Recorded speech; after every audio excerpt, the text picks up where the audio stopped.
इस वक्त हम भिवानी में हैं और भिवानी को कभी मुक्के का मक्का भी कहा जाता था। रीजन ये था कि इसी भिवानी से विजेंदर सिंह, अखिल कुमार जैसे बड़े बड़े बॉक्सर हुए जिन्होंने ओलंपिक में अपना परचम फहराया है।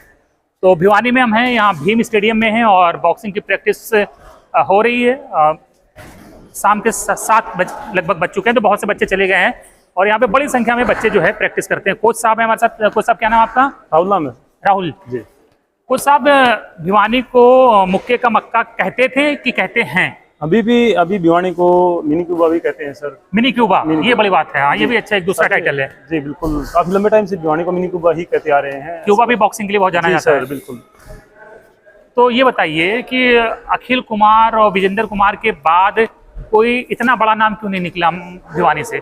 सर टाइम टू टाइम चीजें आ रही हैं, प्लेयर बहुत हुए हैं, ऐसी बात नहीं है। विजेंद्र के बाद कोई नहीं आया प्लेयर। जैसे विकास यादव भी यहीं से आए हैं। अच्छा, भिवानी के ही थे? जी बिल्कुल, विकास यादव भिवानी से हैं और मनीष कौशिक भिवानी से ही हैं। बहुत से प्लेयर हुए हैं सर, ऐसी बात नहीं है। जसमीन लंबोरिया है, ये भी भिवानी से ही है। तो रीजन भिवानी को बॉक्सिंग का क्यूबा क्यों कहते हैं? मतलब यहाँ बॉक्सिंग का क्रेज ज्यादा है क्या? जी बिल्कुल, आप देखिए भिवानी मान के चलिए, वर्ल्ड में अगर देखा जाए तो क्यूबा के अलावा किसी भी कंट्री में इतना बॉक्सिंग का क्रेज नहीं है जितना क्यूबा में है। वही सेम टू सेम चीज है हरियाणा में। जैसे ब्राजील में फुटबॉल का, जी बिल्कुल सेम टू सेम क्यूबा में बॉक्सिंग। बिल्कुल बिल्कुल सर, क्यूबा के बॉक्सर हर दूसरा कैंडिडेट आपको क्यूबा में बॉक्सर मिलेगा ही मिलेगा। अच्छा जी, बिल्कुल। इंडिया में जैसे क्रिकेट का क्रेज है। जी बिल्कुल सर, हम कह सकते हैं सही, सेम टू सेम है। तो इसीलिए भिवानी मैक्सिमम देखेंगे तो आप सबसे ज्यादा बॉक्सर मिलेंगे आपको भिवानी में।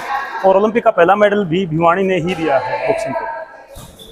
ये बताइए, ये हरियाणा में ऐसा क्यों है कि स्पोर्ट्स का इतना बड़ा क्रेज है, इतना कल्चर है? हम लोग यूपी से हैं। जी। यूपी में हमारा एक बड़ा स्टेडियम है, बाबू केडी सिंह स्टेडियम, हॉकी के बड़े प्लेयर थे, उनके नाम पे है। जी सर। वहाँ तो इससे कई गुना बड़ा स्टेडियम, इससे कई सुविधाएं हैं, लेकिन वहाँ अलग अलग, हम तो यहाँ देख रहे हैं रेसलिंग में भी 150 बच्चे हैं, यहाँ भी क्या कहते हैं बड़ी संख्या में बच्चे हैं बॉक्सिंग में, और उधर एथलेटिक्स में भी लगे हुए हैं।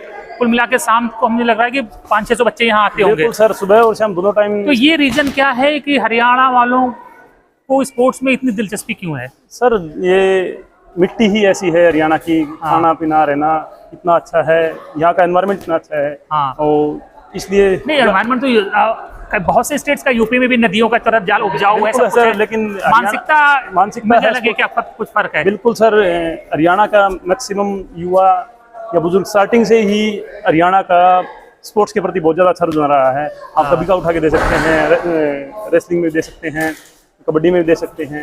ग्रामीण अंचल में बहुत ज्यादा सर स्पोर्ट्स का क्रेज रहा ही रहा है। अच्छा, ये जो बच्चे खेलते हैं, ये पूरी तरह स्पोर्ट्स के प्रति ही इनका समर्पण होता है कि पढ़ाई लिखाई में भी अच्छे होते हैं? ये रेगुलर पढ़ाई भी इनकी अच्छी चलती है सर? एक अच्छा खिलाड़ी होने के साथ साथ एक अच्छा, क्योंकि कई बार होता है ना कि जो बहुत ज्यादा स्पोर्ट्स में इन्वॉल्व हो जाता है, फिर उसकी पढ़ाई उतनी बढ़िया नहीं रह जाती। नहीं सर, ऐसा कुछ नहीं है सर। जो इंटेलिजेंट होगा वही स्पोर्ट्स में भी कामयाब होगा और वही स्टडी में भी कामयाब होता है। ऐसा नहीं है कि भी हम इंटेलिजेंट बच्चा ना हो वो स्पोर्ट्स में चल जाएगा, ऐसा नहीं होता। तो वो हमको हमारी बात अधूरी रहेगी कि हरियाणा वाले इतना स्पोर्ट्स लविंग क्यों है, इतना स्पोर्ट्स में क्यों उनका क्रेज है? तो दूसरे स्टेट के मुकाबले अभी ओलंपिक में ये कह सकते हैं डीएनए में ही है हरियाणा की ये चीज। डीएनए में है ये चीज, हरियाणा के डीएनए में स्पोर्ट्स है सर। आप कभी भी उठा के देख लीजिए, ओवरऑल अगर आप देखेंगे तो ओलंपिक में अगर देखें तो इतने ही मेडल तो पूरी कंट्री के, इंडिया के होते हैं। इतने ही मेडल हरियाणा के होते हैं। क्योंकि यूपी में तो हम लोग देखते हैं, हम लोग जब छोटे छोटे थे, अगर कोई स्पोर्ट्स खेलना भी चाहते थे तो पेरेंट्स मना कर देते थे, नहीं पढ़ाई करनी है, ये खेलों के चक्कर में मत पढ़ो। लेकिन नहीं सर, स्पोर्ट्स भी उतना ही जरूरी है जितना पढ़ाई जरूरी है, उससे ज़्यादा कहीं स्पोर्ट्स जरूरी है। लेकिन उसके बावजूद बच्चे बहुत अच्छा कर रहे हैं, ऐसी बात नहीं है। और हरियाणा स्टार्टिंग से ही खेल के प्रति काफ़ी सजग रहा है। जी सर, बिल्कुल। ये बड़ी बात है, क्योंकि मुझे लग रहा है जितने बार इस ओलंपिक जो मेडल आए बिल्कुल मोस्टली सब हरियाणा के प्लेयर्स लाए हैं। बिल्कुल देख सकते हैं आप, किसी भी ओलंपिक में आप उठा के देख लीजिए, जितने आउट ऑफ कंट्री के जितने भी इंडिया के जितने मेडल हैं उनमें से 50% से ज्यादा हरियाणा के। अच्छा, क्या गवर्नमेंट जो मदद करती है उससे आप लोग सेटिस्फाई हैं कि आप लोगों को लगता है कि नहीं कम है और होनी चाहिए? और भी होनी चाहिए सर। गवर्नमेंट से तरफ जितना सपोर्ट मिले उतना कम है, कोई दिक्कत नहीं है उस चीज़ की। गवर्नमेंट सपोर्ट कर रही है, ठीक है, लेकिन और अगर अच्छा कर पाए तो हम शायद और भी अच्छा कर पाएंगे स्पोर्ट्स में, और अच्छा रिजल्ट दे पाएंगे। और इन्वेस्ट की जरूरत है इसमें। बिल्कुल सर।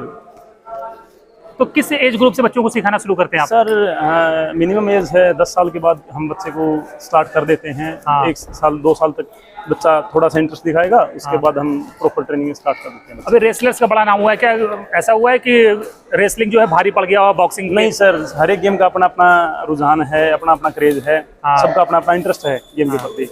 भिवानी में मैक्सिमम मान के चलिए आप, मैक्सिमम बॉक्सिंग का ज़्यादा क्रेज है सर। सभी स्पोर्ट्स का ज़्यादा क्रेज है, ऐसी बात नहीं है, लेकिन भिवानी में बॉक्सिंग का सबसे ज़्यादा क्रेज। तो क्या कुछ लोग इसके, जैसे आप तो सिखा रहे हैं सरकारी स्टेडियम में, जी सर। तो क्या कुछ प्राइवेट लोग भी अपना बॉक्सिंग सेंटर चलाते हैं, सिखाते हैं? जी बिल्कुल, भिवानी में ये मान के चलिए आप, कम से कम 30 प्राइवेट सेंटर भी बॉक्सिंग के चल रहे हैं। 30 प्राइवेट सेंटर? जी सर। उसमें कितने बच्चे इस तरह सीख रहे हैं? पर सेंटर के आप मान के चलिए आप सर, एवरेज निकालेंगे तो 50 से 70 बच्चों की एवरेज हम निकाल सकते हैं। तो मतलब कि 50 से 70 अगर हम निकालें, 30 मतलब कुल ओवरऑल मिला के 2,500-3 हज़ार बच्चे सीख रहे हैं। बिल्कुल सर, डेली का है ये। आप ये सारे सिर्फ भिवानी डिस्ट्रिक्ट के हैं सर। हाँ, तो ये ग्लव्स ये हैं यहाँ पे? जी सर। सरकार प्रोवाइड कराती है ये जी सब चीजें कि बच्चे को अपना लाना होता है? बच्चे को किसी को खुद का अपना लेके आ सकता है, और सरकार भी प्रोवाइड करवा देती है। तो क्या कैसा गेम है, महंगा गेम है क्या ये? नहीं, ज़्यादा कॉस्टली गेम नहीं है, एक एवरेज सा गेम है, ज़्यादा कुछ नहीं है। कितने के आएंगे ये 1000, 1200-1500 रुपए तक के आ जाएंगे ग्लव्स को। और क्या क्या गियर्स लगते हैं? गियर सर, इसमें हेड गियर हो गया और ग्लव्स हो गए, और तो बस कॉमन सी चीज़ें हैं, गम सील होगा। और ये चल जाता है साल 6 महीना? हाँ जी, चल जाता है। वो ट्रेनिंग के ऊपर डिपेंड करता है कितना लंबा टाइम यूज होते हैं, उसको अकॉर्डिंग रहता है। तो ये देखिए राहुल जी जो कि बॉक्सिंग के कोच हैं, ने बड़ा तफसील से बताया। और ये भिवानी का भीम स्टेडियम है जहाँ पर अच्छा, क्या बॉक्सिंग जहाँ पे सिखाई जाती है होती है, उसको एयर कंडीशन नहीं किया जा सकता? नहीं किया जा सकता है सर, बिल्कुल किया जा सकता है, और किया भी हुआ है बहुत सी तो जगहों आप पर। लोग सरकार से मान नहीं करते फिर उसको एयर कंडीशन के, क्योंकि यहाँ बड़ी गर्मी हो रही है? जी बिल्कुल, एयर कंडीशन अभी पसीना निकलना जरूरी है? पसीना भी जरूरी है सर, पसीना भी जरूरी है, ऐसी बात नहीं है, लेकिन एयर कंडीशन के लिए अभी इतनी सुविधाएं नहीं मिल पा रही हैं जितनी होनी चाहिए, लेकिन कुछ देर तक अगर एयर कंडीशन हो जाए तो अच्छा है, ज़्यादा अच्छा है ना? जी सर। तो और ज़्यादा देर तक प्रैक्टिस कर पाएंगे? बिल्कुल, नहीं ऐसे लंबे टाइम तक प्रैक्टिस कर पाएंगे, और हाँ। अच्छा रिजल्ट भी दे पाएंगे अगर अच्छे एनवायरमेंट में ट्रेनिंग करेंगे तो। बिल्कुल जी। तो उत्तर प्रदेश सरकार भी अगर देख रही हो तो अब क्या ही कहा जाए, थोड़ा सीखो हरियाणा से, और यूपी में भी, दूसरे स्टेट्स में भी इस तरह की सुविधाएं दी जाएं, जिससे कि हम लोग भी एशियाड में, ओलंपिक में यूपी वाले भी मतलब अपना योगदान दे सकें, कुछ आ जाए एक आध मेडल वेडल, हैं ठीक रहेगा। नहीं तो मुंह फाड़ के हरियाणा की तरह भी देखना पड़ता है कि हरियाणा वाले कुछ मेडल ले आए तो कुछ भला हो जाए, नहीं तो फिर मेडल टैली में नीचे से देखना पड़ता है कि भारत कहाँ है मेडल टैली में। जी बिल्कुल, ग्राउंड लेवल से ही हमें अपनी कोशिश करनी होगी, स्कूल लेवल से ही हम अगर ग्रामीण स्तर से स्टार्टिंग अगर करते हैं तो ही हम ऊपर तक मेडल टैली में हम ऊपर पहुंच पाएंगे, अदरवाइज नहीं पहुंच पाएंगे। बिल्कुल, देखिए इसीलिए भिवानी को बॉक्सिंग का क्यूबा कहा जाता है, क्योंकि बॉक्सिंग का बड़ा क्रेज है। बता रहे जैसे राहुल जी ने बताया कि 30 इस तरह से बॉक्सिंग सेंटर्स होंगे जहां पर बच्चों को बॉक्सिंग की ट्रेनिंग दी जाती है, और इसीलिए यहाँ से अखिल कुमार, विजेंद्र कुमार जैसे बड़े बड़े बॉक्सर निकले हैं, और विकास यादव जी बिल्कुल, वो भी बड़े बॉक्सर हैं। जी, विकास यादव है, मनीष कौशिक हैं। हालांकि अभी ओलंपिक में मेडल नहीं आया, एशियाड में मेडल आया है क्या उनका? जी सर, आप देख सकते हैं वो मनीष कौशिक की लगी है। अच्छा अच्छा, एशियाड में इन तीनों का परफॉर्मेंस रहा है। जी जी। तो ठीक है, बहुत बहुत धन्यवाद राहुल जी। जी सर, आपने इतनी चीज़ें तफसील से बताई, और काश हमारे यूपी में भी, लखनऊ में भी इस तरह के बॉक्सिंग सेंटर्स होते हैं। और देखो बड़ी बात है, भिवानी बहुत छोटा जिला है जी, छोटा नहीं हरियाणा सर, के दूसरे, आप कंपेयर करो दूसरे जिलों से, गुड़गांव, फरीदाबाद से तो छोटा ही है ना? नहीं सर, अब जैसे भिवानी सबसे बड़ा जिला होता था दादरी जिला बनने से पहले। हाँ हाँ, चरखी हरियाणा दादरी।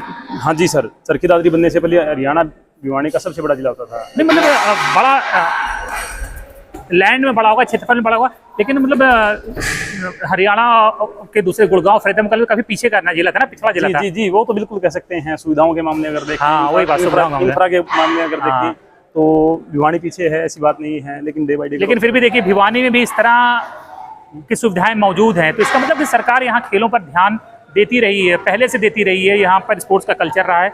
तो इसी तरह से यूपी सरकार को भी उत्तर प्रदेश के अलग अलग जिलों में इस तरह की सुविधाएं डेवलप करनी चाहिए, जिससे कि हमें फिर मुंह ना ताकना पड़े मेडल्स के लिए हरियाणा का, पंजाब का, और सरकार इस पर ध्यान देगी तो बहुत बेहतर रहेगा। धन्यवाद।